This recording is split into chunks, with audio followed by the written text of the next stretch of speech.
I think a good actionable tip for anybody, whether they're on the product or marketing side, is to audit yourself and think in a given week, the decisions that I'm making, the tasks that I'm doing, what are the inputs that go behind that task? If I'm a channel manager and I am responsible for creating paid creative, what are the inputs that go into that creative? Is it the recent performance on Google, or am I getting insight from product that informs the creative? Am I using competitor research?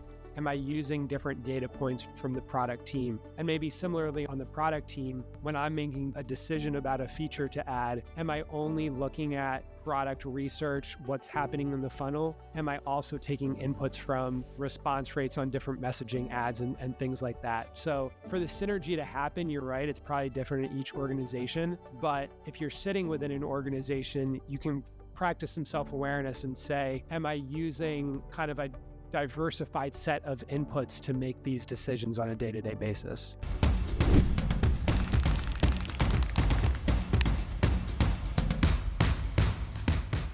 Andrei, welcome to the show. Thanks, Paul. Thanks for calling me. I'm excited to chat with you today. I'd love to kind of kick things off. You're very much a hybrid marketer, right? You have the paid marketing experience. You've been in growth marketing roles at a number of different startups, but now you've recently moved into more of this hybrid role where you're playing a little bit more in product. Can you talk to me a little bit about what that evolution looks like and what maybe got you interested in the paid marketing side of things and how that has kind of transitioned and adjusted over time as you've developed your career? Yeah, absolutely. So I do consider myself being more of a generalist in terms of all things growth, and I've experienced across very early stage startups and some more mature companies, mostly in consumer tech. My journey in growth started back in, I think, 2017. I had some previous experience in marketing, but more like the brand and comms side of things. But I really started diving into growth like back then when I joined one of the startups. And I think that like a lot of the startups, they have, when they think about growth, they think about acquisition. This is like, from my perspective, like growth is of course much more than just acquisition, but like your, I think, stereotypical startup founder thinks about acquisition in the first place. So, and this was the immediate need at the company I was at back then. And I started working on paid user acquisition across different channels, your typical Facebook, Google, Apple search, those things, but also tapping into influencer marketing, affiliates, and some other strategies. So I think to answer your question, just came from the immediate need of the company. And, we need to fuel our growth through acquisition. So that's where resources and budgets were put in. Sure. I think, starting on the paid side, you kind of become addicted to that process of acquiring customers. And it's such a fun feeling to launch a campaign and then watch leads, installs, like things come in. You're like, wow, Yeah. I am growing this thing. And then as you start to run more and more campaigns and pay more and more attention to it, you see, okay, there's so much happening here after that person submits their email, as they use and engage with the product. So many teams that influence that behavior outside of paid. Was that like a natural kind of evolution for you to start paying more attention to the product side of things? Yes, I would say it was natural. And also, as I was learning more about the discipline and what are the different levers you can pull, and thinking about it holistically rather than being really focused on this like top of funnel metrics such as customer acquisition cost, payback period, like what is else out there? Like what are the other metrics we can influence and what is important for the business? So once I started, gaining this more holistic view, I was like, onboarding is super important, like activation rates, things like that. Like they influence LTV much more than probably, a tweak at the top of the funnel or like a different creative message. I'm not discounting the importance of like top of funnel and acquisition. Like I still think it's super important, but like you have to just think about the whole funnel, and that's kind of how I'm thinking about growth and thinking about it holistically. And back then, I started talking to product teams and folks from came back from that data science when they were building some like LTV models, and I started getting interested in that. And this is again like how I gained this more holistic view in terms of the journey of a user. Do you think it was ultimately like a metric that kind of made you realize that? And the question behind the question is, I wonder if more entry level or even senior marketers can become more of a generalist by focusing on a specific metric like ROI and moving away from this very like CAC oriented acquisition mindset. So maybe to go back a little bit to your previous question and your previous point of like you see the impact in acquisition, and that's what drives me. Like I really love seeing the impact almost immediately from the campaigns and launching to the creative tests and all of that. But then again, like once I start thinking more about the business as a whole and like what's important, like revenue is important in the end of the day is if you're hopefully post product market fit, right? And like what are the inputs on the revenue? What are some of the input metrics? And this is where, you again start thinking about like, yes, there is CAC, there is all those leading indicators, but like if revenue and ROI is the ultimate metric, like what are some other levers you can pull and what are some other metrics that actually matter and move the needle outside of acquisition metrics? So probably to answer your question, it's a yes. Like you have to think about ROI like on a business level or a company level and start putting it all together and really understanding how the business works.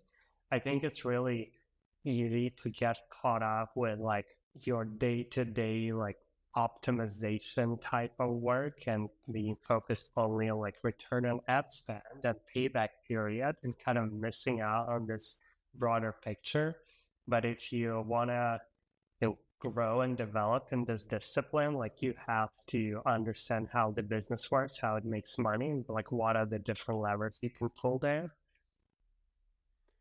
You have the kind of interesting experience of sitting on both teams and working on both teams, and maybe even beyond paid and growth, product, life cycle, etc.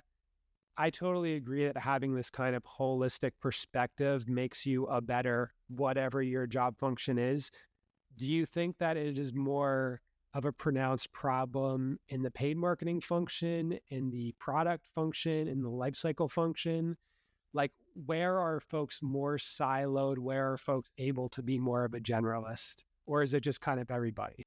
I think it can happen to everybody, but from what I've seen, it's less so common for product folks because like a good product manager, they've probably heard this, they're like CEO of their feature or like whatever product they're working on. So they have to understand that they're ultimately their success is measured by the success of the product and the revenue. But then folks in marketing and growth marketing, especially if you're focused on one channel or one tactic and you go really deep into it, you can definitely be siloed.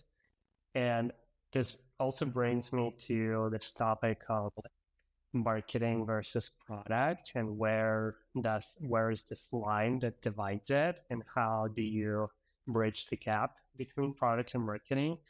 And I think that a lot of organizations, big and small, have this challenge of marketing living in a silo or product not knowing what marketing is working on like how they communicate a specific feature.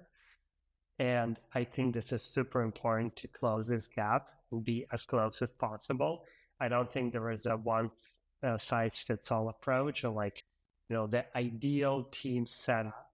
It's very individual for each organization, but if you're within the team, you have to be thinking about if you're on the marketing team, you have to be thinking about what's the product doing? How do I learn more about it? How do I communicate what my team is doing to the product? How do I learn from the product team? They're probably doing a lot of user research. How do I take these insights and apply them to maybe my creative strategy on the user acquisition side, or maybe some of my messaging on the website? Things like that are just so crucial for being successful and operating as a team as a whole and not being siloed, as you said. I think a good actionable tip for anybody, whether they're on the product or marketing side, is to audit yourself and think, in a given week, the decisions that I'm making, the tasks that I'm doing, what are the inputs that go behind that task? So if I'm a channel manager and I am responsible for creating paid creative, what are the inputs that go into that creative? Is it the recent performance on Google? Or am I getting insight from product that informs the creative? Am I using competitor research? Am I using different data points from the product team? And maybe similarly on the product team, when I'm making a decision about a feature to add, am I only looking at product research, what's happening in the funnel? Am I also taking inputs from response rates on different messaging ads and things like that? So for the synergy to happen, you're right, it's probably different in each organization. But if you're sitting within an organization, you can practice some self-awareness and say, am I using kind of a diversified set of inputs to make these decisions on a day-to-day basis? Yeah, exactly. And I think from both sides, people would welcome these suggestions. I think a product manager would love some insights from your creative tests and seeing what resonates and what doesn't. And then if you have this relationship with the product manager or the product team as a whole, it can also inform your your creative tasks and go beyond just, testing different hooks, but maybe testing just completely different value propositions, or maybe there's this specific audience that the product team is thinking about and they still not crack the use case or the product market fit for this specific use case. And you can go and think together, how can you test it from top of funnel and then feed those learnings back? Sure. I've seen that it can be challenging to do certain cross-functional work, just to simply state that these different functions are in silos and we have to fix them is a little bit lazy. And I've also seen where trying to force collaboration between teams where there's not an aligned business case usually fails. And I'm thinking about examples well, the lifecycle and paid marketing team don't really talk a lot. So we should have a meeting and talk more. And then you realize, hey, the way you're evaluating things are completely different. Your messaging is completely different. And we're showing you things that you don't care about. So maybe there is some trial and error there. For sure. And I've also seen this between paid team or growth marketing team and a brand marketing team, or a social team, depending on how it's structured. And same thing, your creative testing on the user acquisition side, they can potentially inform some of the social strategy and the content that's put out on social channels, or some of the brand communications, and vice versa. But there is a difference in terms of how these teams view those things and which metrics are important to them. And just frankly, the mindset can be different. So I think you need to come into it, first of all, with being open to different perspectives. And, as you mentioned previously, you can be really focused on like this one metric and this is what's important for you and like this is the most important thing. But I think when you come and collaborate with those teams, you have to be kind of more open-minded and accepting that like their world is very different from your world. And the second thing is same as with product, you have to give value. So I think it's great if you come in with to a PM or someone on the social team, on the brand team, and you say like, hey, these are some learnings, and I think these learnings might be useful for you, and like no pressure if they're not. Like, here is what worked for us in the past month. Here is, the copy, the hooks, the whatever, like messaging that worked, the formatting that worked. These are the audiences that converted the best. Like you just kind of give it to them and then let them decide whether it's helpful and useful for them or not. And this is how you start kind of this relationship. And as you said, like not putting time on the calendar with a topic of brand and marketing, like sharing or like collaborating, like whatever it is. I'm a proponent of like giving value first and then seeing how it goes from there.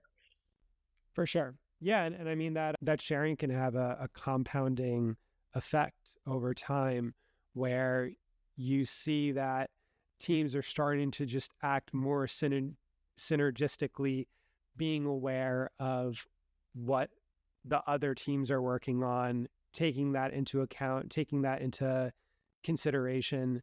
And I think it's a really good kind of tip for junior marketers. I mean, I manage a team of kind of more junior folks or even more senior leaders that you can come up with a experiment, you can come up with a report, a visual, an insight, et cetera.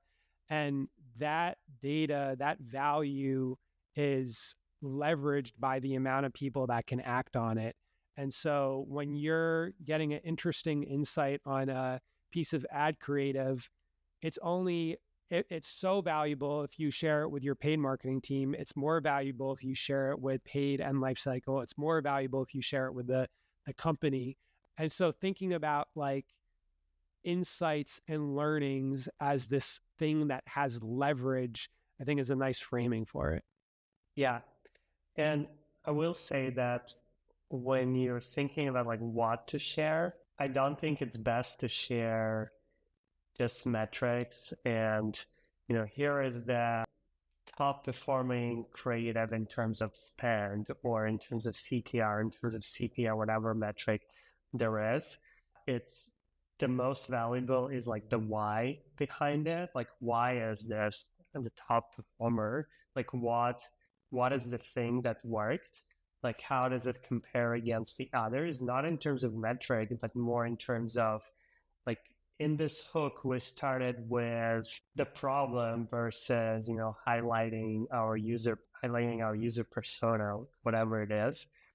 And we found out that this actually resonates more. Just like speak the natural language and don't assume they know like all your metrics that are important for paid user acquisition. Sure. Yeah. And I think like even that as an exercise is a valuable exercise for somebody to think about and helps them to extrapolate their value across functions, because you could see a piece of creative and if you said, okay, tell the paid team why this is interesting, you have to think about a way to message it to the paid team. But if you have to think to yourself, tell me how this is valuable for the lifecycle team, well, then you have to put yourself in the lifecycle team's shoes, which gets you thinking in that different way.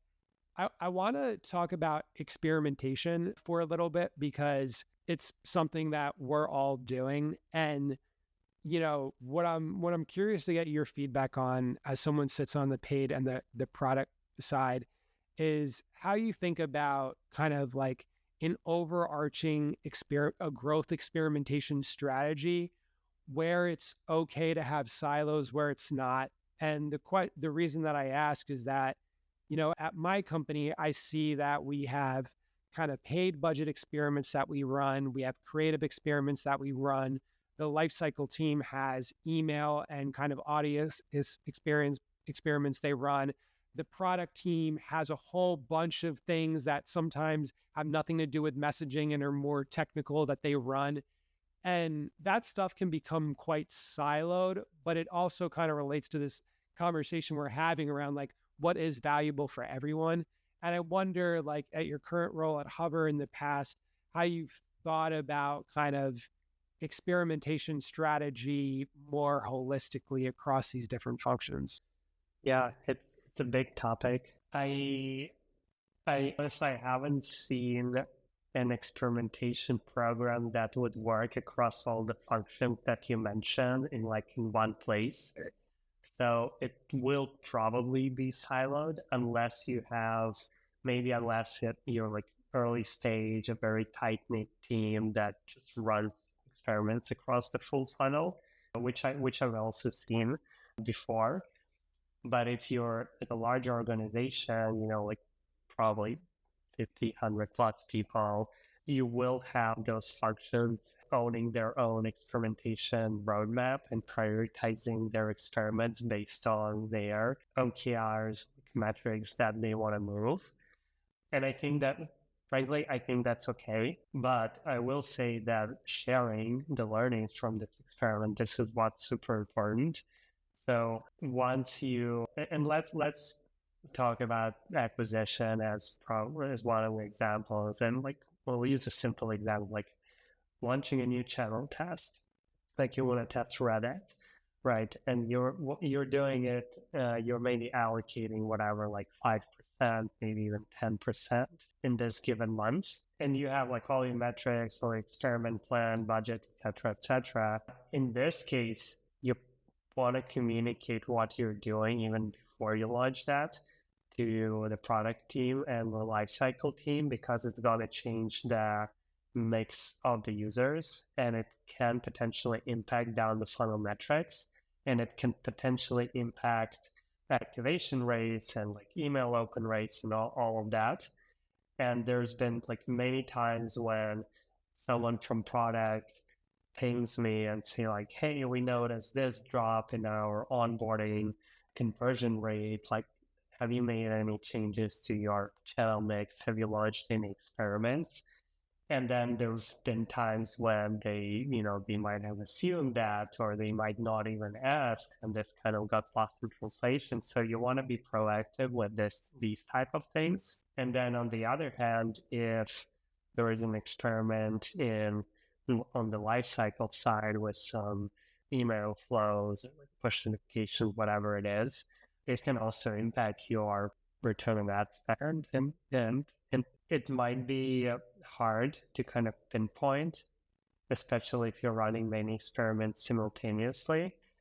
But what I'm leaning to is, look at this holistically. And if your experiment is big enough that it can either impact down funnel performance or, upper funnel performance in this case, but communicate what you're trying to do beforehand and give heads up to the other team, so then you're already kind of know it and keep in mind.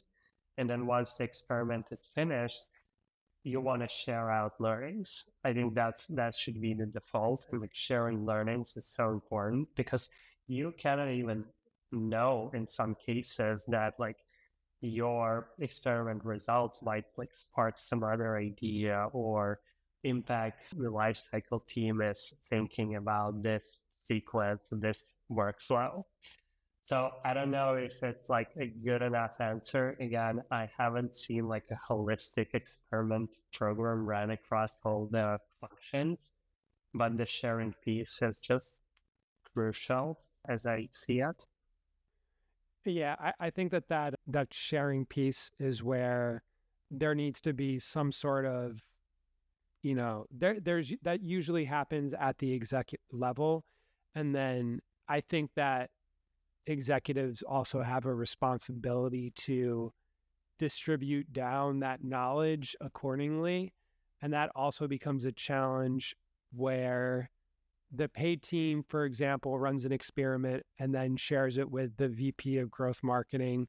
And then the VP of growth marketing brings that into the weekly exec meeting, and the VP of lifecycle marketing hears about it, but then the junior lifecycle marketer doesn't hear about it. So there is sometimes that kind of challenge too, where I think like execs a lot of times get access to a lot of information that maybe they don't always share out as effectively to their teams. Yeah, I think that's true. And, they typically have a lot on their plate. Sure. Yeah, it's an unfortunate thing, and I think we're talking a lot about cross-functional dynamics. It's just the reality of the world sometimes is that you're working on a million different things you don't remember to share, or if you're a more kind of junior person, you don't know what impacts your world just yet. And I think that also comes back to the focus on that all teams should be oriented around similar metrics when possible, like revenue, like ROI, and be able to reverse engineer their metrics and their KPIs to that. Like, I think that it's okay for the lifecycle team to be focused on open rate. It's okay for the social team to be focused on engagement and organic impression volume, but being able to translate that into ROI is super helpful so that they understand, hey, like my impressions are going to get a better ROI on the social side if there's a better onboarding funnel. Like my lifecycle emails are going to get a better open rate, and that will translate to ROI down the road if there's better paid ad creative. So yeah, maybe like KPI alignment is where some of these issues get fixed. Yeah, but I agree. But I will say that, revenue is the ultimate metric, and then each team probably have their inputs that they're trying to move and that ladder up to revenue. But then one's team's input can also input the other team's input in a negative way. But net, it will be positive. And again, maybe giving it an extreme example with user acquisition, you can launch a channel which drives super cheap signups, and their conversion rates suck. But at the end of the day, it's ROAS positive, and it's ROAS 2x higher than the other channel. It hurts and impacts all the life cycle metrics because they don't open emails, or maybe even the emails bounce and all of that. But at the end of the day, with this volume, you're able to drive more revenue. And depending on if you're focused on revenue growth or profitability, this might make sense to you. So there is always this dynamic and kind of trade-off, and I think it's a little bit more nuanced and not always as perfect as we think it is. And you have to just accept this reality and try to do your best to navigate it. Sure. Switching gears, I know we wanted to talk about scaling an influencer program, and specifically scaling a YouTube influencer program. There are a lot of folks listening to this that will want to scale a YouTube influencer program. So can you tell me a little bit about how you've done that in the past, and how that might be valuable for folks listening? Yeah, absolutely. So when speaking of influencers, I'm personally a big fan of YouTube for a few reasons. One, it helps build you the long tail and organic traffic. Content and YouTube videos on YouTube, they live on YouTube forever, as you know, as opposed to Instagram or TikTok. They're searchable. YouTube does search engine number 2 in terms of volume after Google. So you will have this long tail effect if you post on YouTube and if you collaborate with a YouTube influencer, that eventually will improve your organic traffic. It's kind of you pay once, but you have this long tail effect. And this is one of the biggest reasons why I personally like it. And then there are a few more. It's typically if you work with a creator, They're like very engaged. They have more loyal audience than one would have just, scrolling through reels on Instagram where like you don't even know who this creator is. Like typically on YouTube, they have more engagement because they have more long-term viewers. Like people follow this specific creators, they wait for their videos, things like that. I also think it's easier to measure because you have like more real estate. You can put links into descriptions. You can leave them there. You have comments. You have like other ways to engage the audience. And I think like, frankly, just more trustworthy as a channel. So these are just like some of the reasons why I personally love YouTube. Not saying that you should not do Instagram and TikTok or other channels, but I've seen success with YouTube for these specific reasons. Yeah, I have tried to keep it relatively high level, but I'll go over some important maybe misconceptions and some important things that you should pay attention to. Starting with like, is this even the right channel for you? Like, how do you evaluate that? And the first step would be to research like whether your audience spends time on YouTube. And I'm pretty sure unless it's like a very specific audience segment, the answer is yes. The next step is like, are there enough creators or channels that are within your topic or segment? And here you can, if you're now like selling houseplants, just as a random example, there are like quite a few channels that talk about houseplants, right? And no shortage of that. But if you're like into some very specific quirky whatever topic, maybe there's just not enough channels there, and it doesn't make sense for you because you won't be able to scale. And if you work and maybe there are like 2 or 3 channels, it's probably not worth it. To be honest, it probably don't have a lot of views. So evaluate this. And then you can say like, hey, but then there are like all these lifestyle channels and video vlogs and whatever it is that kind of tailor to a very broad audience. Like, yes, you can do this, but I'm personally more a fan of like going more specialized, and maybe you're sacrificing the views, but you're getting attention of the audience that actually matters to you. And I think this is a good bridge to like what are the metrics that are important when evaluating channels. And I've seen that in a lot of times people look at the number of followers, but this is actually not important because you're not paying for followers, you're paying for views, you're paying for impressions. So you want to look at how many views on average the channel gets and what can you expect there. And you also want to look at consistency, because maybe maybe a creator had like 1 or 2 viral videos and then all the other videos are like 1,000 views or even less than that. Risky bet, So you want to look at views, you want to look at engagement, like likes and comments. You want to look at how frequently this creator posts. But my point is like followers doesn't really matter. Let's just take a very specific example, right? Let's just say I created this like digital nomad keyboard. That's the lightest keyboard in the world that can fit in your backpack that you don't have to think about. My target audience is, 25 to 40, is single or in a relationship, not married. And I find a list of digital nomad influencers on YouTube to go after. And I see, okay, these guys have a good consistent content that they're putting out, a good number of views, etc. I have a list and I'm ready to reach out to them, but I'm like, shit, how do I know that this is going to be profitable? How do I reach out? How do I do that? I go from there. Before you reach out, and I'll talk about reaching out in a sec, but before you reach out, like you need to model this all out. And as you said, like how do you know how much to pay for that?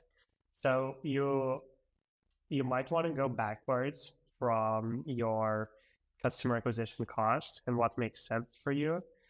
And if the keyboard costs like whatever $100 and you're making what is your profit margin on that? So you want to go backwards from it and then build some assumptions. So let's say you want to work with an influencer who gets 20,000 views on a video. You assume maybe like 2% conversion rate from 20,000 views. So you would have like 400 clicks on or 400 visits on your website. And then out of that 400, maybe like 5% would convert into buying. And you would have 20 conversions, like 20 people will purchase. This is all kind of made up, but I think it's in the ballpark. And this goes back to, okay, like 20 purchases, $100, $2K. What is my profit margin here? And then like, this is how much you can afford to pay the influencer based on it. And you come up with essentially a CPM, and you can apply this CPM to this influencer. Now, when you're reaching out, like, I'm not a fan of just giving a price right away. I'm more towards like, this is the product, like keep it short. Like, this is the product. I think we're a big fan of your channel, of your content. I think it's a great fit for your audience. Would you be interested in collaborating? And like, how much do you charge for it? Like, let them give you a number first. And then you look at this number and you see, like, does it make sense for you based on these calculations that I just walked you through? And I think there's definitely room, like, in going over and going under. Maybe it's like a really great fit and you're assuming a high conversion rate, so you can afford a higher CPM. Or maybe it's more of like a lifestyle channel and you're assuming a lower conversion rate, so your CPM will be lower.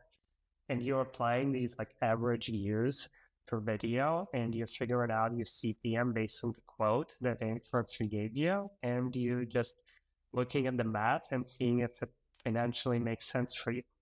One of the challenges with this now is the supply and demand market of influencers is different for a given industry. And so there are scenarios in which, for example, in the finance industry, they are just going to have really, really high CPMs. And so if you want to work with influencers, you sometimes need to be a little bit creative and think about who is my target audience. And if I am, marketing a keyboard, for example, and like maybe digital nomads are too expensive. So maybe I look to the tech reviewer pool, or maybe I look in another kind of category to figure out something that makes sense for my unit economics. Yeah, and I think there are a few factors that go into it and a few levers, if you will. Like, you can work with 2 large influencers or 20 small ones. And I'm a proponent of working with smaller influencers because you're kind of diversifying your risk. And typically what I've seen is out of 20 influencers, you would have like an 80-20 rule apply, and like 80% of your conversions would be driven by like 1 or 2 influencers. And then all the rest would be kind of a long tail. So you're diversifying your risk working with these smaller micro influencers, if you will. You can also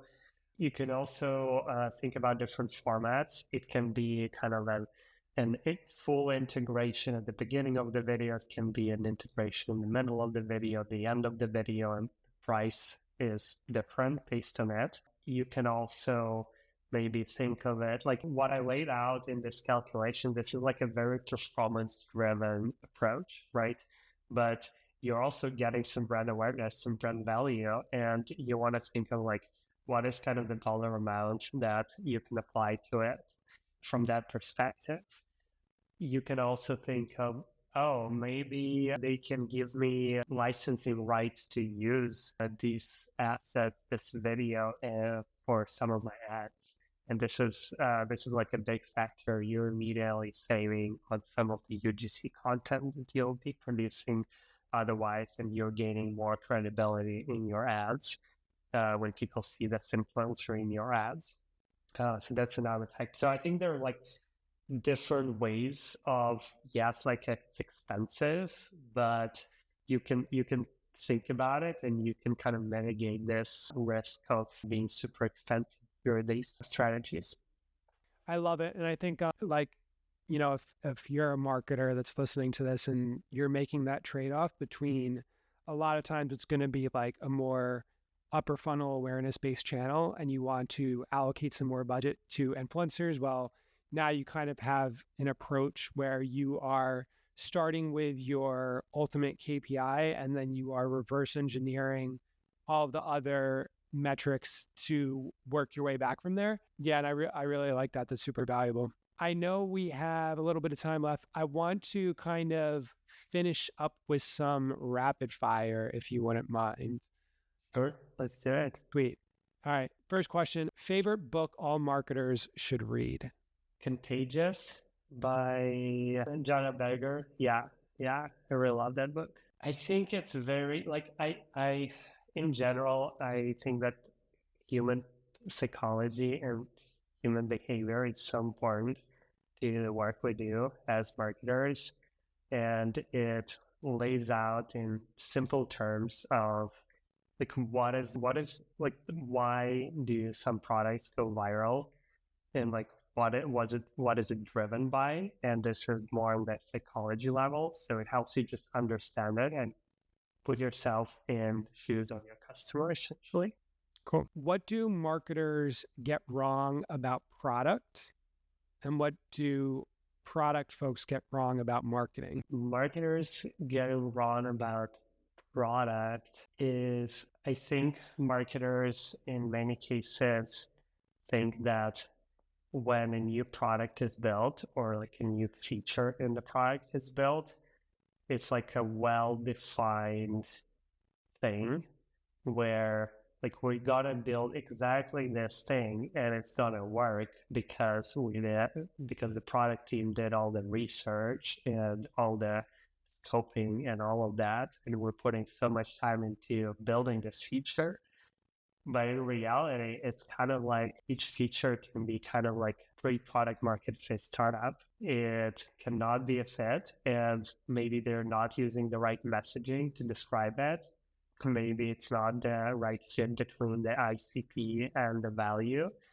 And they're also figuring it out in some cases as they go. So I would say like marketers should not treat the work of product as like a very straightforward thing. Like they absolutely are absolutely confident that this is gonna work, and kind of like give them some slack on that. And product, I would say typically they underestimate the value of marketing.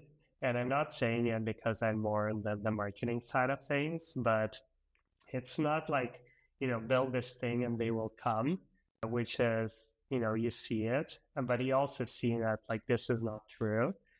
And I think they underestimate the value of the brand marketing work and the awareness work and like all those little things that shape up marketing as a function just beyond growth, right? Like they all contribute to the success of the product. Sure. I love that. This might be like completely random, but it kind of reminds me of like if you are, you live with a significant other, like when you're like living at home, like my dad would, mow the lawn or like clean something in the house that was dirty. And he comes over and he's like, look how nice it is. And it's just like, I'm like, oh, cool. Like the lawn's mowed. Great. But he puts so much effort into cleaning that thing and it just looks normal to me. But he's like, oh, I'm so proud of it. And maybe it's like the product team engineers, they put so much effort into this thing. But then they don't maybe like understand that value still needs to be communicated and described, and people are not, they don't have the same investment in that thing that the product marketer or product team actually has. Yeah, I'll say one last quick thing is I think a lot of people think that they're marketers, and they have like a lot of opinions on that, which I think is fine. And you see a billboard on on the road and like you have an opinion about it. Is it good? Is it bad? And I think it's much harder to have an opinion about like a specific product decision. So, and this is where also like a little bit of misconceptions and maybe even tension comes from. Okay. Last question.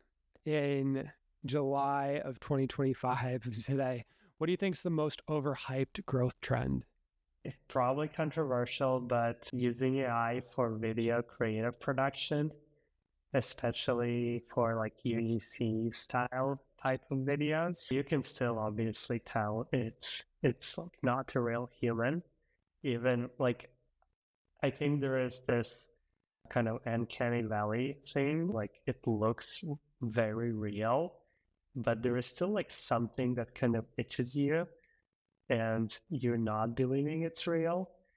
And I think we're still not there yet. And I don't know when we will be in terms of like video production. I think for statics, it's amazing. But for video, there's like, I think teams are very over indexing on that right now. But there is still value in just pure UGC content that you would get from your creators. 100%. And I think, I mean, one of the like things that to me is overhyped is that you need to be testing thousands of different variations of creative. I think that's absolutely bullshit. Like, I think that you just need to you need to know what your value prop is, and you have to have a certain amount of diversification, but you don't need thousands of ads. And the whole like AI helps you create thousands of variations. I don't think that you need that. Now it's definitely industry dependent. Like maybe ecom, you have a bunch of SKUs, like it's a little bit different and things like that. But for the most part, yeah, that's my strong opinion. Yeah, I agree with that. Cool. Andrei, thank you so much for joining the show today. Thanks for having me, Paul. It's a pleasure.